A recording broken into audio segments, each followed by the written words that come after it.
O oceano não é apenas uma massa de água salgada que separa continentes. Ele é um arquivo silencioso de histórias que a humanidade tenta, sem sucesso, decifrar há milênios. Imagine-se no porto da Filadélfia, em uma manhã de novembro de 1909. O ar é frio, o cheiro de maresia se mistura ao carvão das caldeiras, e o som das correntes de ferro ecoa contra o casco de um gigante de aço.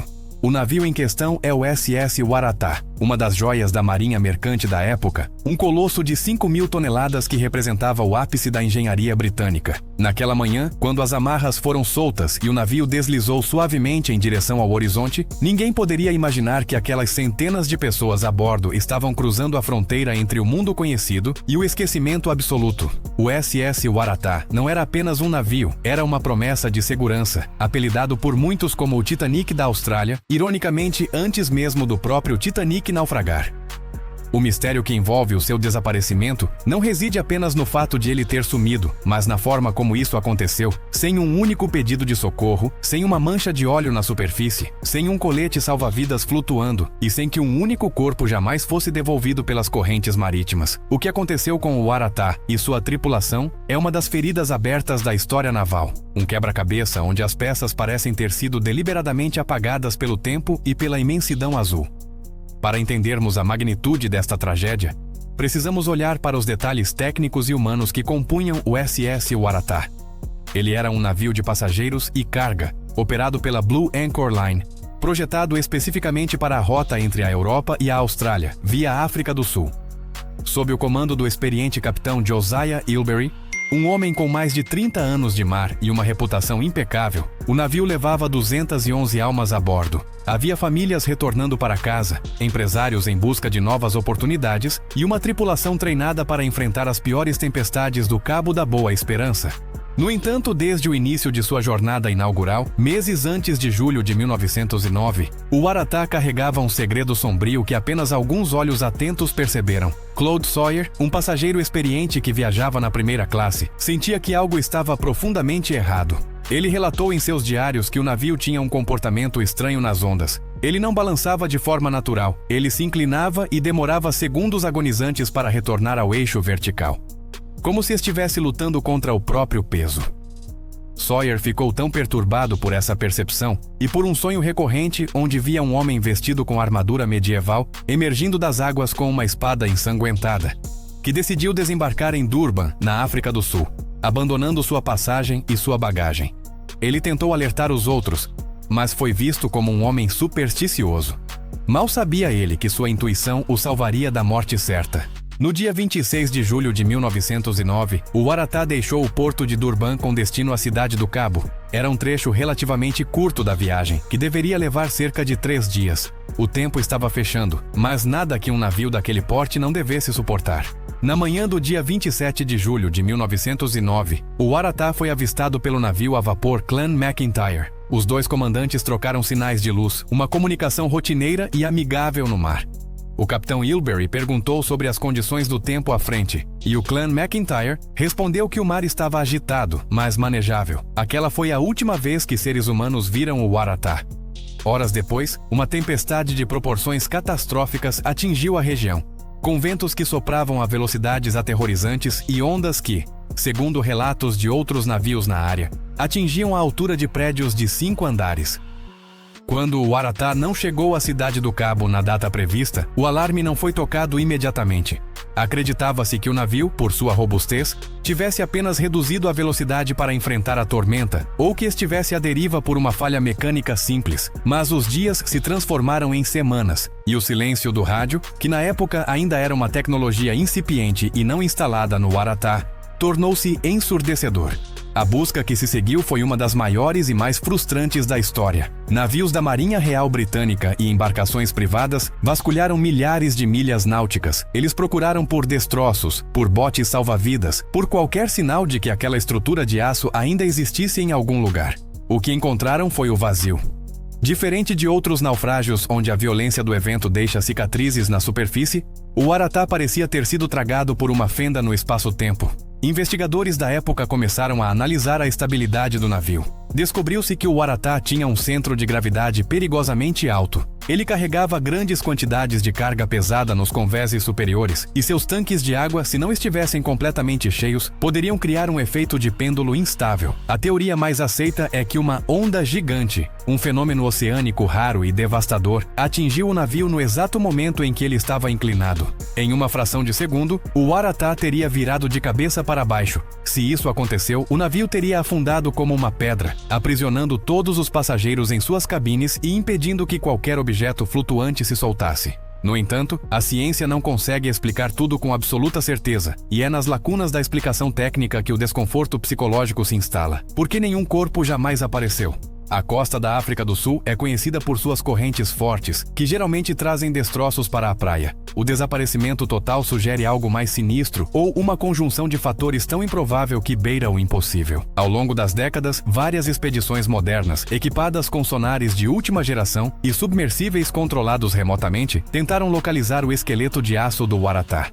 Em 1999, o famoso pesquisador Emlyn Brown acreditou ter encontrado o navio. As imagens de sonar mostravam uma estrutura que correspondia perfeitamente às dimensões do Waratah. A notícia correu o mundo. O mistério finalmente seria resolvido. Mas, ao enviar câmeras para as profundezas, a decepção foi amarga. O que eles encontraram foi um navio de carga da Segunda Guerra Mundial, afundado por um submarino alemão décadas depois do desaparecimento do Waratah. O oceano parecia estar pregando peças nos investigadores, escondendo seu segredo mais precioso sob camadas de outras tragédias. A história do Waratah nos obriga a refletir sobre a fragilidade humana diante da natureza. Aquelas 211 pessoas tinham planos, medos e esperanças. Entre elas estava o capitão Ilbery, que em sua última comunicação parecia calmo e confiante. Estaria ele ciente de que o navio sob seus pés era uma armadilha de metal? Ou teria ele sido pego de surpresa por uma força que nenhum homem poderia prever? A ausência de um desfecho cria um tipo de luto eterno para as famílias das vítimas. Sem um túmulo, sem destroços e sem respostas, o Waratah permanece navegando no imaginário popular como um navio fantasma. Uma lembrança de que, apesar de toda a nossa tecnologia, o mar ainda detém a última palavra. Alguns teóricos sugerem hipóteses mais exóticas, como redemoinhos magnéticos ou fenômenos atmosféricos desconhecidos, mas a realidade mais provável é a mais assustadora. A de que o mar é vasto o suficiente para apagar um gigante de aço sem deixar rastro, como se ele nunca tivesse existido. Ao analisarmos o caso hoje, com a perspectiva de mais de um século, percebemos que o mistério do Waratah mudou as leis de navegação. Novas regras de estabilidade foram implementadas e a obrigatoriedade do rádio em navios de passageiros tornou-se um padrão global. O sacrifício daquelas vidas serviu para que outros pudessem navegar com mais segurança. Mas, para quem estuda os mistérios das águas, o Waratah continua sendo o santo graal dos desaparecimentos. Ele é o lembrete constante de que existem segredos guardados nas profundezas que talvez nunca devamos descobrir. O que aconteceu naquelas horas de escuridão e tempestade entre Durban e a Cidade do Cabo permanece trancado em uma cápsula de aço, a centenas de metros de profundidade, coberto por sedimentos e pelo silêncio abissal. A cada nova tentativa de busca, a esperança se renova, mas o oceano guarda seus troféus com uma tenacidade invejável. O Waratah não é apenas um navio que sumiu. Ele é a personificação do desconhecido que nos observa de volta quando olhamos para o horizonte. A jornada do SS Waratah encerra-se não com uma resposta, mas com uma pergunta que ecoa através das gerações. Como algo tão grande pode se tornar tão invisível? A história de Claude Sawyer, o homem que desembarcou por causa de um sonho, serve como um epílogo arrepiante para essa narrativa. Ele foi a única testemunha ocular do sentimento de morte que cercava o navio. Seus relatos sobre a instabilidade da embarcação foram fundamentais nos inquéritos posteriores, mas mesmo suas palavras não foram suficientes para localizar o paradeiro de seus companheiros de viagem. O Waratah permanece como um monumento ao invisível, uma lição de humildade para a humanidade e um dos casos mais profundos e inquietantes que o mar já produziu. Enquanto o casco do navio não for encontrado, ele continuará a navegar nas névoas da história, um espectro de ferro e agonia que se recusa a ser esquecido, mas também se recusa a ser encontrado. Se você se sente fascinado por esses mistérios que desafiam a lógica e quer mergulhar ainda mais fundo nas histórias mais sombrias e inexplicáveis dos oceanos, sua jornada está apenas começando. O mistério do SS Waratah é apenas uma uma das muitas cicatrizes que o mar carrega. Para não perder nenhuma dessas investigações profundas e para nos ajudar a continuar trazendo luz a esses eventos esquecidos, se inscreve e ativa o sininho para receber as notificações de cada novo documentário que publicamos aqui no canal Mistérios das Águas. Sua presença é fundamental para mantermos viva a busca pela verdade no vasto e desconhecido azul. Até o próximo mistério. Mas, enquanto as águas da costa sul-africana guardam o segredo do Waratah, um novo capítulo de horror e perplexidade se abre quando voltamos nossos olhos para o Atlântico Norte. Se o Waratah nos ensinou sobre a invisibilidade de um gigante, o caso que se segue nos ensina sobre a fragilidade da mente humana diante do isolamento absoluto. Deixamos para trás a névoa de 1909 para mergulhar em um enigma que, até hoje, faz com que marinheiros experientes evitem olhar diretamente para as luzes distantes de faróis solitários. Estamos em dezembro de 1900, nas Ilhas Flannan, um pequeno arquipélago rochoso e inóspito na costa da Escócia, mais especificamente em Eilean Mor. Ali, o farol recém-construído deveria ser um símbolo de segurança e progresso, um guia para as embarcações que enfrentavam as ondas brutais do Mar do Norte. No entanto, o que aconteceu naquele rochedo ultrapassou qualquer explicação técnica sobre tempestades ou falhas estruturais. 3 homens, James Ducat, Thomas Marshall e Donald MacArthur, simplesmente evaporaram da face da Terra, deixando para trás um cenário que desafia a compreensão física. Quando o navio de suprimentos Hesperus chegou à ilha em 26 de dezembro, o que os tripulantes encontraram foi o silêncio de um túmulo. Não havia ninguém para recebê-los. A bandeira não estava hasteada. No interior do farol, a mesa estava posta para uma refeição que nunca foi consumida. Uma cadeira estava caída no chão, como se alguém tivesse se levantado em um ímpeto de desespero. O relógio na parede havia parado, mas o detalhe mais perturbador estava no diário de bordo. As últimas anotações descreviam uma tempestade de proporções bíblicas, algo que teria feito os homens mais corajosos chorarem e rezarem. No entanto, registros meteorológicos da época confirmam que o clima naquelas datas estava calmo. O que então teria aterrorizado guardiões tão veteranos? Teriam eles sucumbido à loucura do farol? Ou teriam sido levados por algo que o folclore local chama de os 7 caçadores? Este caso nos leva a refletir sobre a natureza do medo no mar. O oceano não é apenas uma massa de água salgada. É um espaço psicológico onde a solidão pode se transformar em um monstro tangível. Assim como o Waratah desapareceu fisicamente, os homens de Eilean Mor desapareceram da realidade antes mesmo de sumirem do mapa. E é nesse limiar entre o real e o imaginário que muitos dos maiores desastres marítimos se escondem. Para entender a magnitude desses mistérios, precisamos olhar para os detalhes técnicos que muitas vezes são ignorados pelos entusiastas do sobrenatural, mas que pintam um quadro ainda mais sombrio. No caso do Waratah, por exemplo, a questão da estabilidade era um segredo aberto entre os engenheiros navais da época. O navio sofria do que chamamos de período de balanço longo. Quando uma onda o atingia, ele demorava uma eternidade para retornar à vertical. Era como um pêndulo pesado demais no topo. Imagine a sensação de estar em uma cabine de luxo, sentindo o navio inclinar-se 30, 40 graus e esperar segundos agonizantes para saber se ele voltaria ou se continuaria girando até o abismo. Claude Sawyer viu isso em seus sonhos, mas os passageiros que permaneceram a bordo sentiram isso em seus ossos. A negligência humana, muitas vezes disfarçada de arrogância tecnológica, é o ingrediente secreto em quase todos os naufrágios inexplicáveis. O Waratah foi construído para ser o ápice da engenharia da Blue Anchor Line, mas sua própria grandiosidade foi sua ruína. Ele era alto demais, pesado demais e, ironicamente, confiante demais. E se expandirmos nossa busca por respostas, encontraremos paralelos em outras partes do globo. O Triângulo das Bermudas recebe toda a fama, mas o Mar do Diabo no Japão e a passagem de Drake, no extremo sul do continente americano, possuem estatísticas de desaparecimentos que fariam qualquer estatístico tremer. O que esses lugares têm em comum? Não são apenas correntes magnéticas ou anomalias geológicas. Eles possuem uma característica fundamental: a capacidade de apagar vestígios. O mar é o maior solvente da história. Ele dissolve o ferro, a carne e a memória. Quando um navio como o Waratah ou o cargueiro SS Marine Sulphur Queen, que desapareceu em 1963 sem deixar sequer uma mancha de óleo, submerge, ele entra em um domínio onde as leis da superfície não se aplicam mais. A pressão esmagadora das profundezas transforma estruturas metálicas em amontoados de sucata irreconhecíveis em poucas décadas. Os sedimentos marinhos, agindo como uma manta movediça, cobrem o que resta, selando o destino de qualquer investigação futura. Mas o que realmente nos fascina não é apenas o desaparecimento em si, mas as quase vítimas. Pessoas como Sawyer, que por um instinto visceral, uma premonição ou pura sorte, decidiram não embarcar ou descer antes do fim.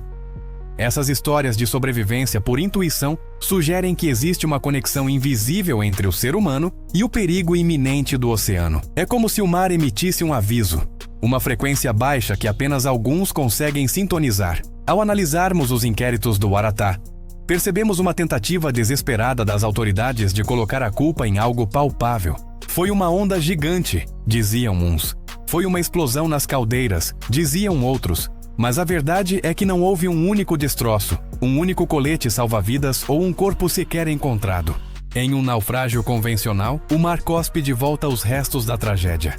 No caso do Waratah, o mar engoliu e engoliu por completo. Isso nos leva a uma teoria perturbadora que tem ganhado força entre pesquisadores modernos: o fenômeno das ondas anômalas, ou rogue waves.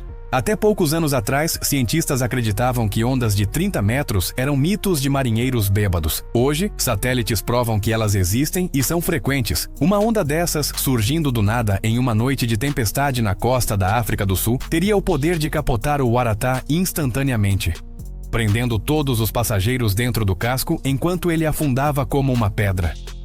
Se isso aconteceu, os 211 ocupantes não tiveram tempo de gritar, muito menos de lançar botes.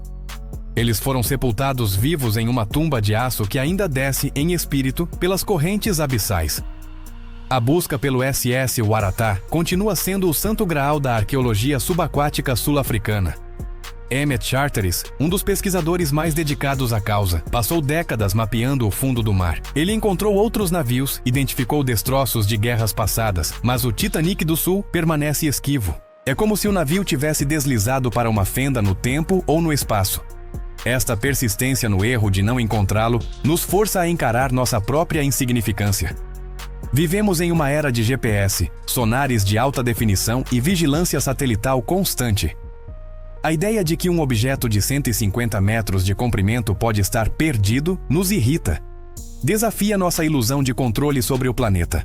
O Waratah é o lembrete de que, apesar de termos mapeado a superfície de Marte, o fundo do nosso próprio oceano permanece um território alienígena. Encaminhando-nos para o fechamento desta investigação, devemos olhar para o legado dessas tragédias. O desaparecimento do Waratah levou a mudanças drásticas nas leis de navegação e nos testes de estabilidade. As vidas perdidas naquele julho de 1909 não foram totalmente em vão. Elas compraram com sangue a segurança dos viajantes que viriam depois. No entanto, o vazio deixado nas famílias das vítimas nunca foi preenchido por relatórios técnicos. Para eles, o navio ainda está navegando, esperando para atracar em um porto que não existe mais. O mistério do SS Waratah, assim como o dos Guardiões das Ilhas Flannan e tantos outros que exploramos aqui, compõem o mosaico do inexplicável. São histórias que nos lembram que o mundo é muito mais vasto e perigoso do que os nossos mapas sugerem. O oceano é um guardião de segredos que não tem pressa em revelar. Ele tem todo o tempo do mundo, enquanto nós temos apenas uma vida curta e curiosa. Se você chegou até aqui, é porque entende que a busca pela verdade é mais importante do que a própria resposta. Cada detalhe que desenterramos, cada teoria que analisamos, nos aproxima um pouco mais da compreensão da nossa própria relação com o desconhecido. O Waratah pode nunca ser encontrado, e talvez seja melhor assim. Algumas histórias precisam de um final aberto para que nunca parem de ser contadas. Obrigado por navegar conosco por estas águas turbulentas da história. O canal Mistérios das Águas continuará a ser seu farol na escuridão, buscando as histórias que o tempo tentou apagar e que o mar tentou esconder. Prepare-se, pois o próximo mergulho será ainda mais profundo. O horizonte está chamando, e o que está além dele é, ao mesmo tempo, aterrorizante e magnífico. Nos vemos na próxima investigação, onde o silêncio do oceano voltará a falar. Até breve!